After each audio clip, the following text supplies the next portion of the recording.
305 Fight, where champions rise. Okay, our first podcast in 305 with Mr. Jose Caceres. No way, Jose. Thank you so much for coming in, for being our first in our podcast, sir. Thank you. Thank you for having me.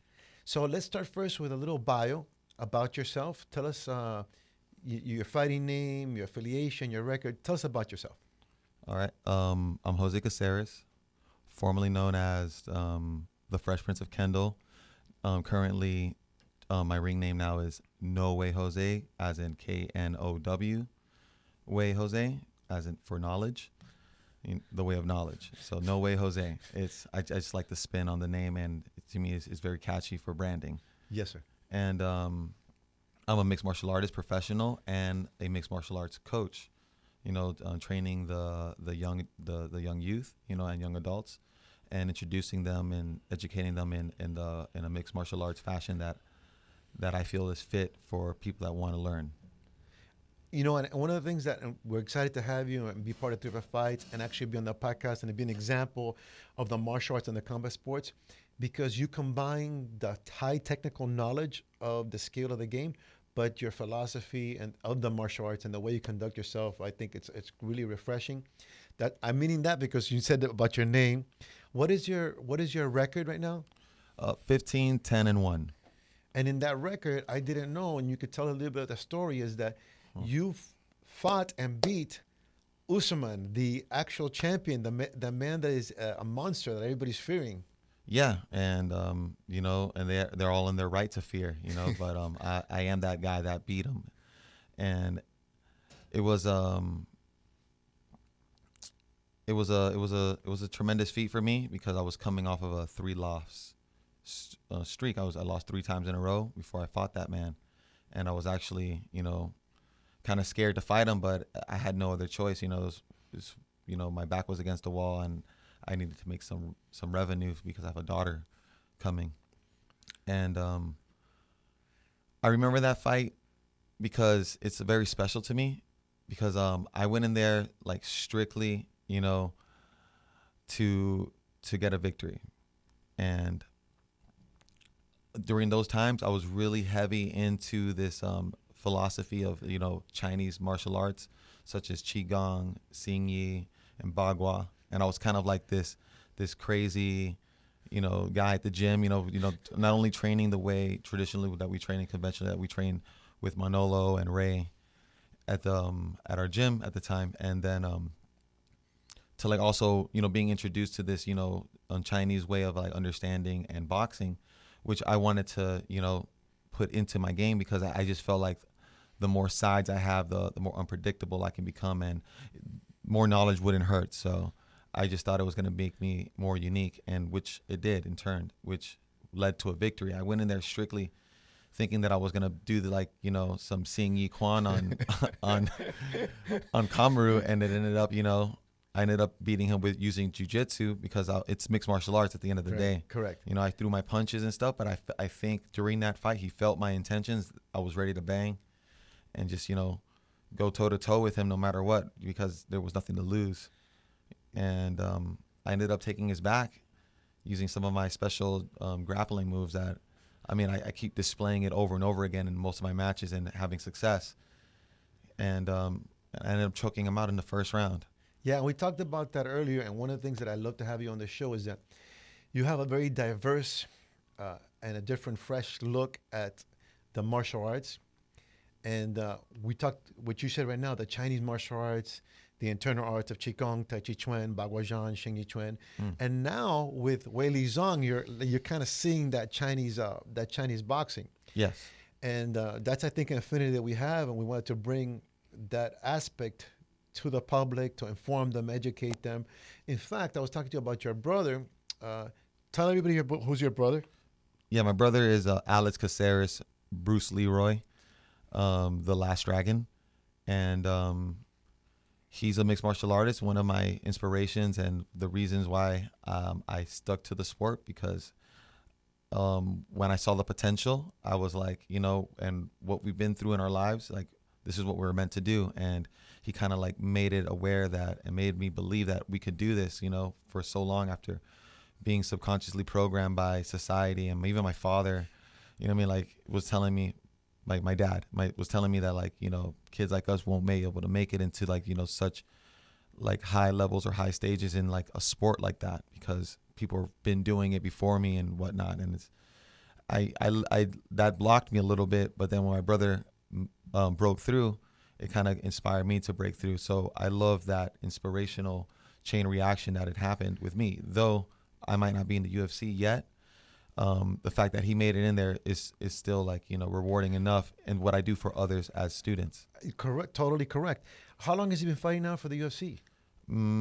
I think now he's like 10 years plus. Yeah, excellent. And you know what you just said about finding that inspiration, and we say in 305 Fights where champions rise, because that's what we want to do.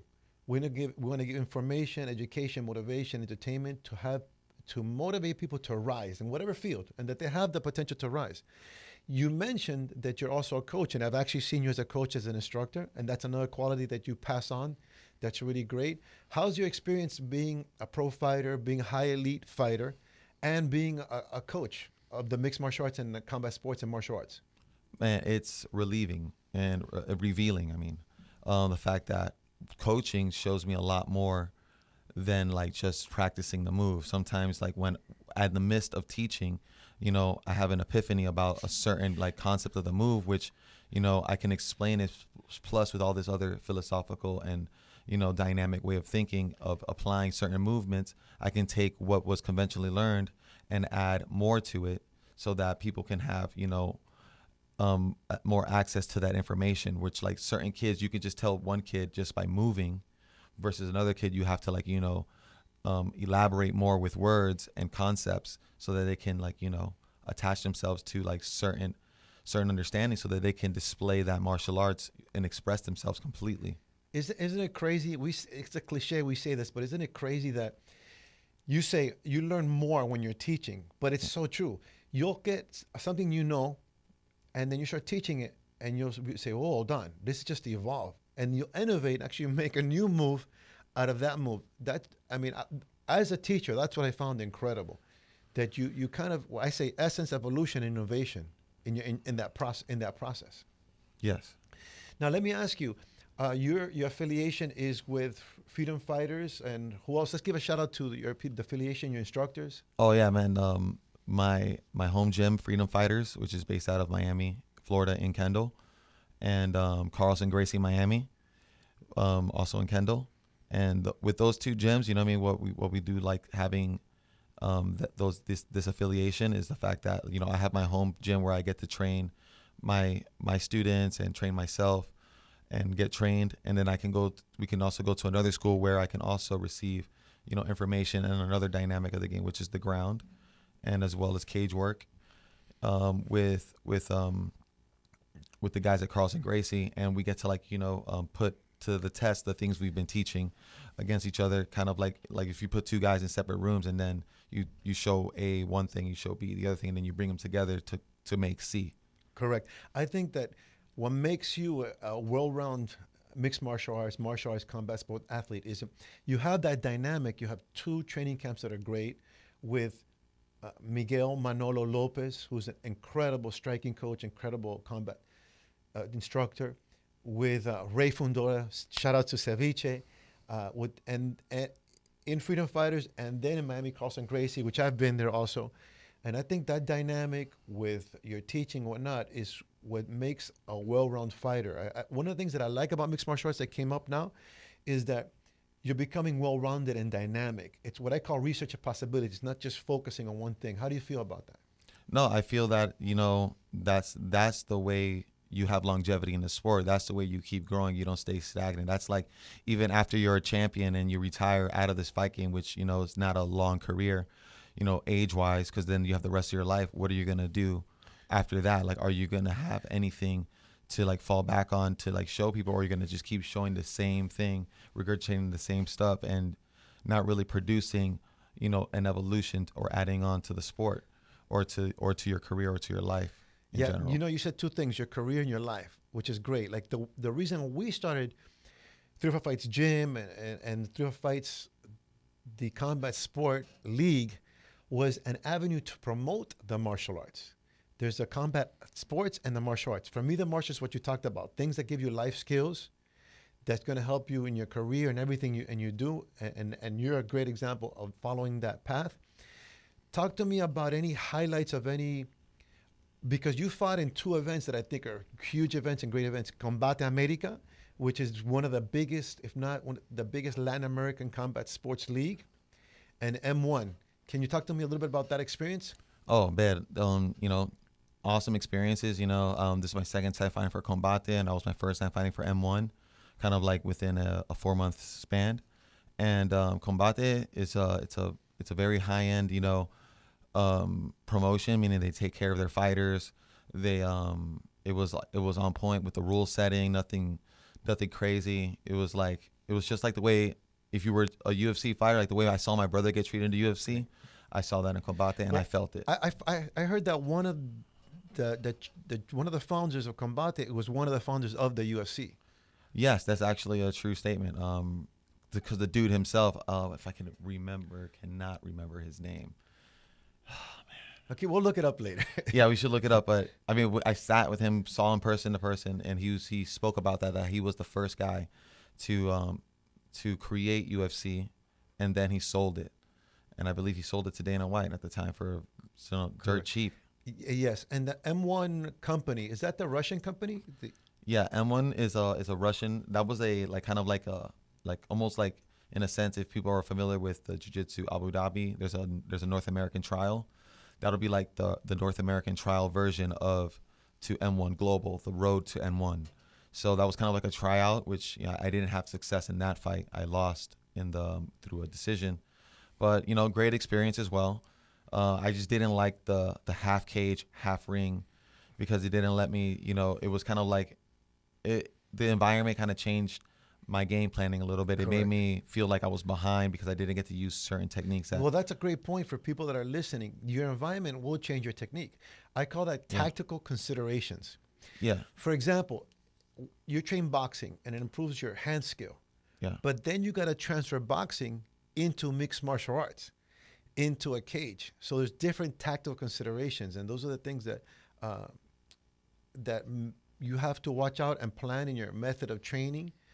In your training, how long is your training camp? Do you have a very methodical weight cut? How is in your training camp? My training camp is pretty much like, it's a lot more focused, hyper focused in a sense. And usually on a regular day, if I don't have a fight schedule, I'm just training regularly. Even helping out other students in the gym.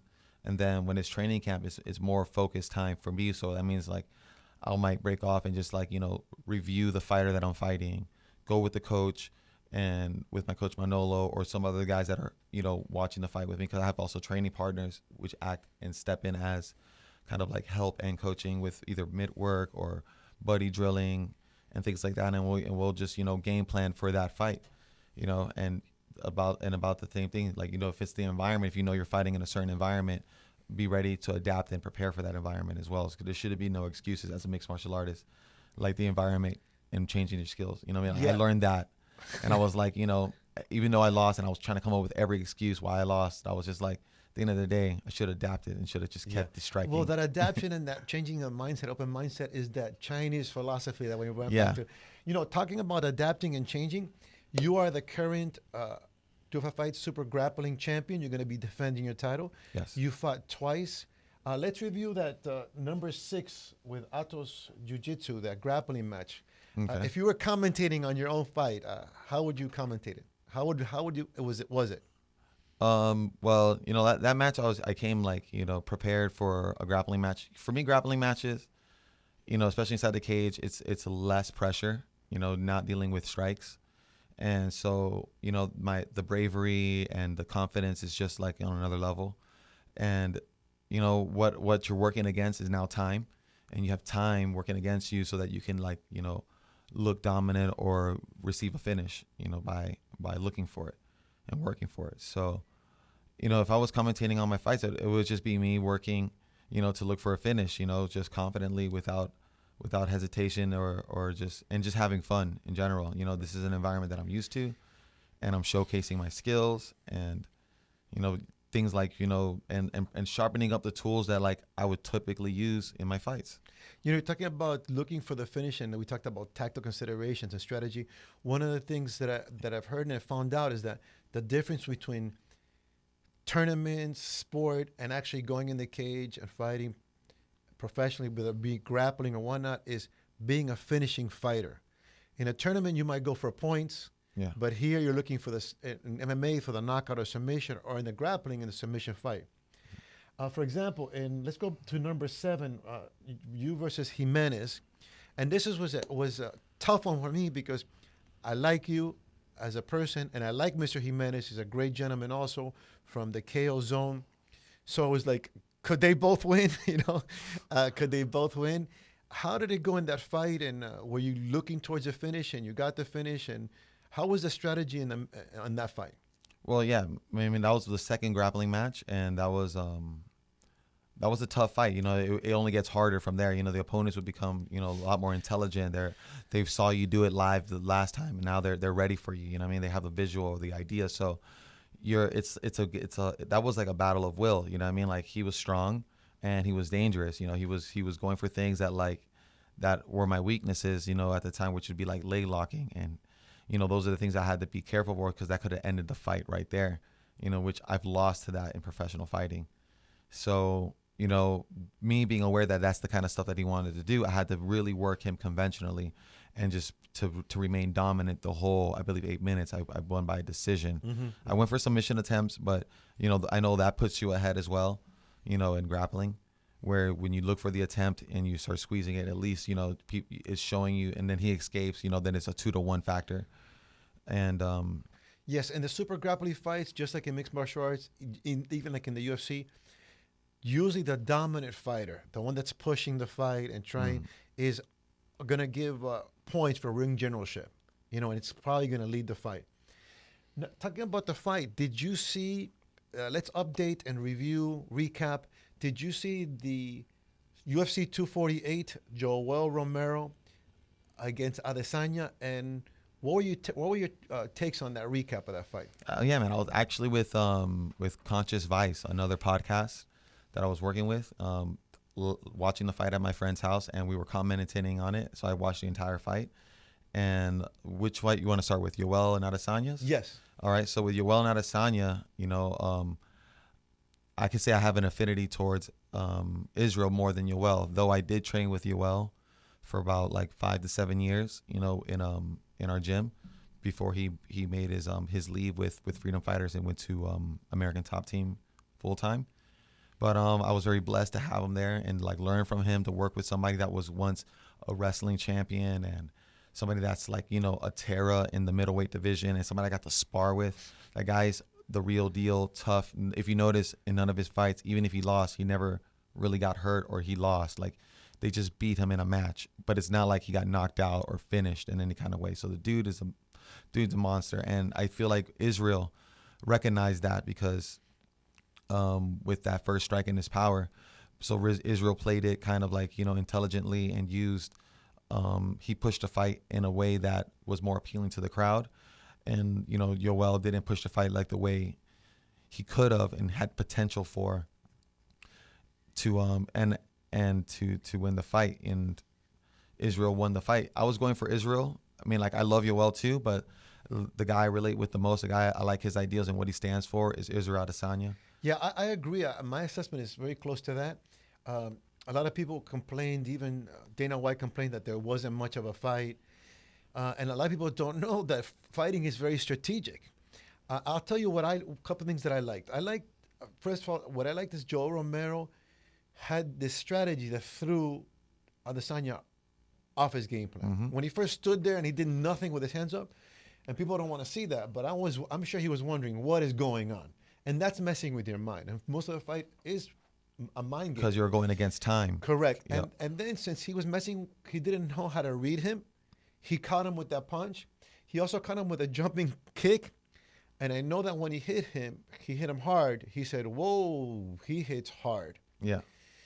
I like that Adesanya kept composure. He did press the fight. He did do a lot of leg kicks, damages with the leg kicks.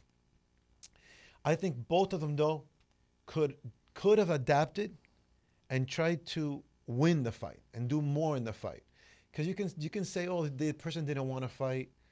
Okay, you might not want to fight, but as a fighter, I have to make you fight. I have to make you traps. I have to do different tactics because I always feel you should be pushing to finish the fight, regardless. What do you feel? What do you think about that assessment? Like this mixed martial arts with the judges and the scoring and all that stuff. Like, I could say there's matches that mirror that Yoel and Romero fight, the Yoel and Adesanya fight, and where I could look just like and moved like Israel and lost a fight. People would have said that I didn't win the fight because I wasn't doing enough. Even though I felt like, though I was unscathed, and I did most of the striking damage. And if we were just by point, because maybe I did recognize the guy was a dangerous opponent. Right. Maybe I didn't want to go in for broke. And promoters don't like that, because what they want is spectacles, and they want to see knockouts, and they want to see, doesn't matter who it is, as long as it puts, like the way I've heard it millions of times, ass in seats. And and gets viewers. But you know what? You got to give Asanya the right now that he won the fight, and definitely. And the goal is to win the match. Yeah. Now let's get to the co-main event, which was actually my favorite fight. Weili Zhang and Joanna. As we talked earlier before, I'm a very pro Chinese martial arts. That was an incredible battle. It's funny. They said that women would not be in MMA. Not only on the MMA, but they're putting out incredible battles and fights. What did you think about that battle? That was one of my favorite fights as well, and I wanted them to stop that fight in the second round, man. After I saw Joanne's head and that hematoma that she received after one of those punches that Weili threw. And what I really found interesting in that fight, because I'm one of those, just like you, a person that also blends the Chinese boxing and wants to bring that into, awareness, and that there's different forms of fighting that just not from what you're only seeing here in America. That I saw displays in there of like snippets of like some of that Chinese boxing, circular movement, spinning back fist, hitting with the intentions of she had a weapon in her hand, fearlessly. I saw that she had, even with shorter legs, and she can't even really reach up that high to Joanna's head. Weili can take a punch and a kick, and she's one of those fighters that she pressed the fight forward. Correct. And Joanna's no slouch either. She part was of that pressing piecing her up. Part of that pressing forward that you saw, and you saw how many times she grabbed Joanna's legs, her kick, is because in Sanshou and Sanda, which is Chinese MMA, they're always pressing forward with that lead leg. They have a lot of catching of the kicks. Yeah. And they transition to the throws. Like you see her wrestling, her throwing game. She's very well-rounded. I would have actually liked her to see more wrestling, more ground from her. Joanna, I think, came in probably the best shape of her life. She came wanting to win because like you said, she had contusions and hematomas to her head that anybody would have quit. She walked back grabbing her head, and she stuck in there trying to win the fight to the end. It shows the willpower of the human spirit. Yes. Okay, let's talk about this weekend. We're going all the way to Brazil, the UFC, for UFC Fight Night. We have Lee versus Oliveira. Who do you pick in that fight, and how do you see that fight? Man, Lee's coming up strong. After that last knockout that he just had, I forgot who he had it over, but he made that guy do a backflip on the cage. It was crazy. And Oliveira, he actually got a knockout too. A guy that's usually submission based, victory, is knocking people out too. So they're both coming in strong. I've been watching, and I met Oliveira live, in person in Milwaukee, Wisconsin, when my brother fought in the card. Met him in the back. Super humble, nice dude. Lee, I never met him, but I can just see from so far that he's probably a nice guy as well. But at the end of the day, it's gonna see who's better, who really wants it. And Oliveira, sometimes, since I've seen him more frequently fight, and most of these guys, it depends on which one of them shows up. Is it gonna be the guy that's gonna be reserving and respecting his power, or is it gonna be this guy that's gonna go for broke and try to knock him out? One of the things that I enjoy the UFC is that they go to different countries. and they promote the fighters of those countries. So you're going to see, like, you go to Brazil, they're going to try to put the best of Brazil. You go to China, Russia. Yes. So I'm sure they're going to have some of the best Brazilian fighters out there. Good example of these gentlemen. I think they're both, I think it's a great fight because I think they're both capable and they're both surging forward. I believe, like you said, two things. One is who's going to fight. You know, it's funny, but my kickboxing coach, Scott Ashley, the world kickboxing champion of the world, he said, when you get in there, there's going to be a time you make a decision that you're going to fight to fight or fight to win. Like, you go in wanting to win. Then you get hit and you say, well, I just want to last this round. Mm-hmm. Now you start changing just to fight, not to win. Mm-hmm. So it's the one that comes to fight to win. And again, the one that can control the tactical strategy. I try to explain to people all the time, at this level, when you're in, both of you in a great shape, you both have made the weight, you're both been training, all the physicality is the same. Mm-hmm. Now it's going to go to strategy and tactics. How can I make them fight my game? I can make them mistakes. How can I think the winner is the one that's going to capitalize and create the mistakes. It's been so great talking to you. I knew I was going to enjoy this. Thank you for commenting on 305 Fights at our show. Thank you for everything you do in 305. Thank you very much for bringing that philosophy of the martial arts back into the combat sports, into the martial arts, so people can be life champions, not just ring champions. Later on, we got to talk more about the Chinese martial arts of Xingyi, Bagua. Mm-hmm.